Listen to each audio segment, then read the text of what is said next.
Sim. Então você tem Mamon, que representa esse Deus. Exato. E por que o dinheiro é um Deus tão poderoso? E quando você bota o dinheiro nessa equação, o que acontece é que... E por outro lado, talvez a gente nunca tenha vivido um momento com tantas possibilidades de enriquecer como a que a gente tem hoje.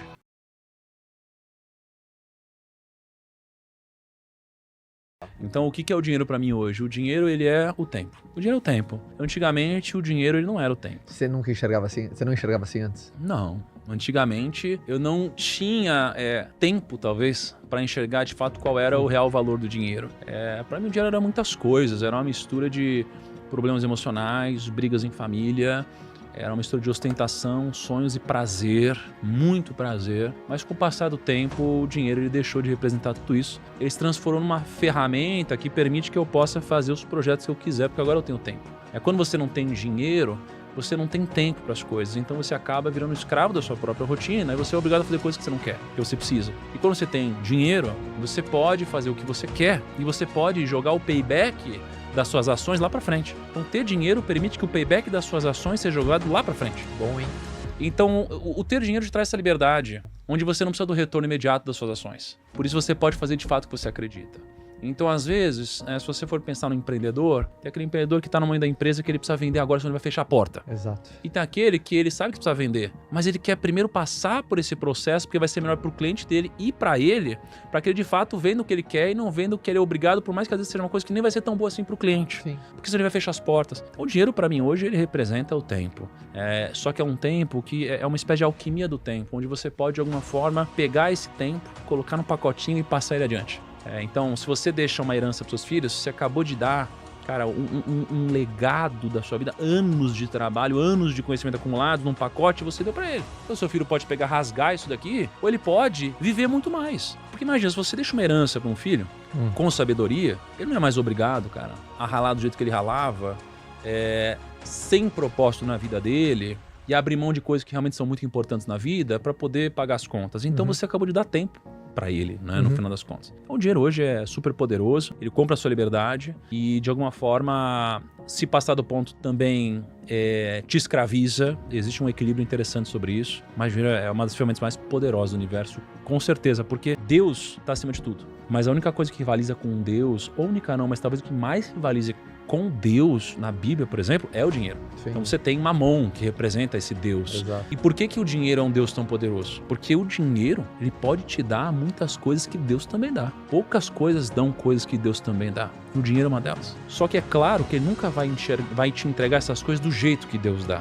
Mas ele te entrega. Quais são essas poucas coisas na sua... Paz. As pessoas falam, não, às vezes você tem dinheiro e não tem paz.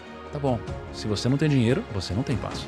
É muito difícil. Ah, não, mas não é assim. Pô, peraí, então quer dizer que você tem um filho, você tem uma filha que tá morando num lugar perigoso, onde o seu vizinho aqui se ouve grito o tempo todo, ali estão sendo assaltados, ali rola estupro o tempo todo, ela tem que ir pra escola a pé, você tá tranquilo, isso te dá paz? Não te dá paz. O dinheiro vai te dar paz, isso daqui. Você não sabe se você vai ter segurança se você não tiver dinheiro. O dinheiro te dá segurança também. Então o dinheiro te dá segurança, o dinheiro te dá paz, o dinheiro te dá uma série de coisas que você geralmente busca em Deus. Por isso que é tão difícil quando você tem dinheiro você buscar Deus. Porque o dinheiro vai te entregar quase tudo que Deus dá. Mas Deus tem sempre um grau acima de paz, um grau acima de segurança. Deus pode dar tudo isso, mas a gente pode confundir as coisas e transformar Deus no nosso dinheiro. Então Deus é muito poderoso. Desculpa, o dinheiro é muito poderoso. E ao mesmo tempo que ele é muito poderoso, ele também é um grande perigo pra gente. É difícil gerenciar isso. O dinheiro, no final das contas, também é energia.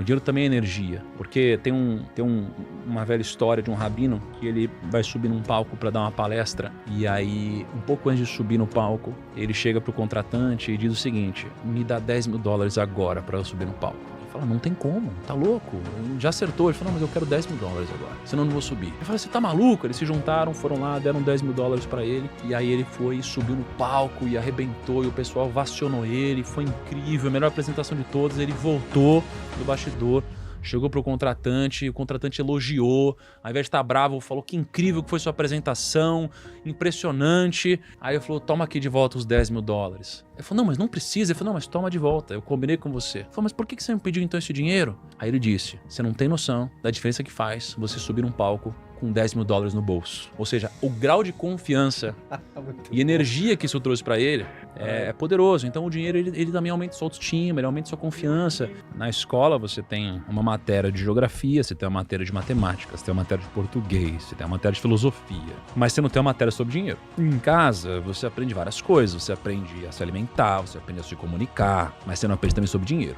O professor não tem dinheiro suficiente para te explicar através da prática.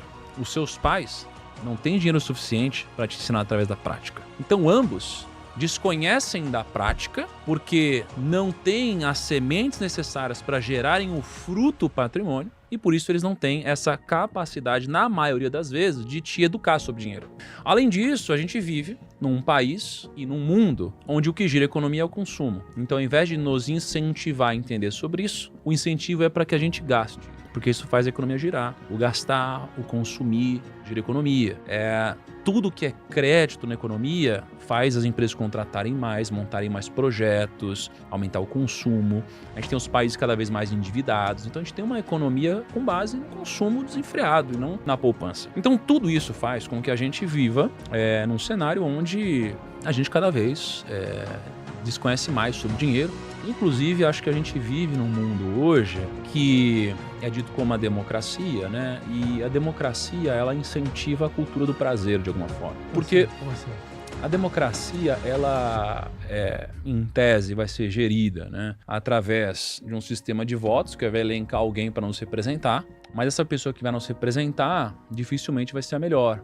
Ela vai ser a mais popular. Se o nosso sistema vai eleger alguém para nos representar com base em quem é mais popular, é claro que essa pessoa que vai nos representar vai acabar se transformando na mais popular, porque de alguma forma vai entregar o que a gente quer.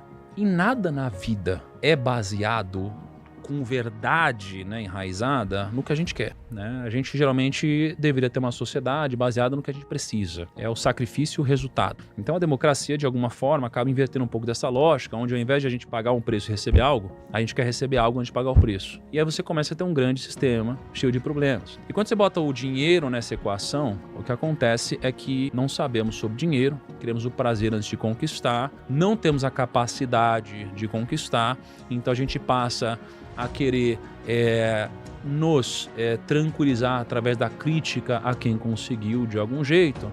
E como quem tem dinheiro é a minoria, de uma forma geral, a gente traz dos nossos primórdios aquela vontade de ser aceito pela maioria. Então é muito natural a gente criticar aquilo que a gente não é. E a maioria das pessoas não são ricas financeiramente. Então a gente passa a criticar isso não só por a gente não ter, como também por a gente ter passado por vários problemas na nossa vida por causa da falta disso, e que culminaram em quem a gente se tornou.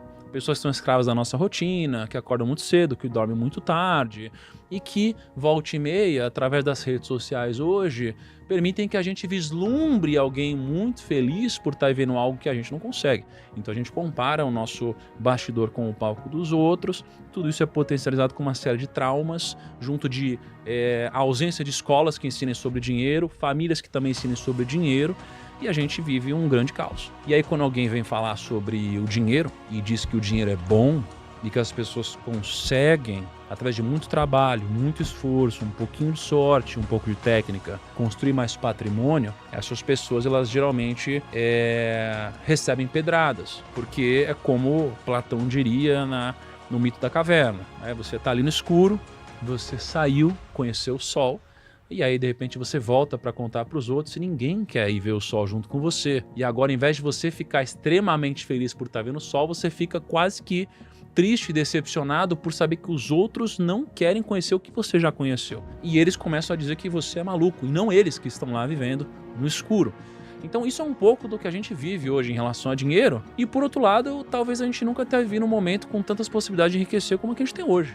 O que te faz crescer de uma forma geral, e são habilidades diferentes, fazer dinheiro e multiplicar dinheiro, né? Aquelas pessoas que me buscam são humildes intelectualmente para entender que elas não sabem tudo. Você não sabe tudo, eu não sei tudo, e por isso somos sensatos. No momento que você acha que sabe tudo, você é arrogante. Muito boa essa E expressão. no momento que você é arrogante, você é insensato. Então você acaba, muitas vezes, não fazendo o que você sabe que deveria fazer de uma forma racional, de uma forma lógica. Então quem me busca sabe que não sabe tudo e reconhece que não sabe tudo. E no momento que você é humilde, você se abre para ouvir opiniões diferentes. E no momento que você se abre para opiniões diferentes, você evolui. E isso é muito importante. Então, o que as pessoas que me buscam têm em comum? Elas são humildes intelectualmente. Muitas delas têm mais dinheiro do que eu. Muitas delas são mais velhas do que eu. Muitas delas têm uma renda maior que eu. Muitas delas têm muito mais história do que eu. Mas ainda assim, elas me buscam por algum motivo. E esse motivo é, eu não sei tudo. Eu sou bom nessa área e em poucas outras. E eu preciso da sua ajuda nisso. Então, o que elas têm em comum é isso. Muito Elas bom. são humildes intelectualmente. Muito bom.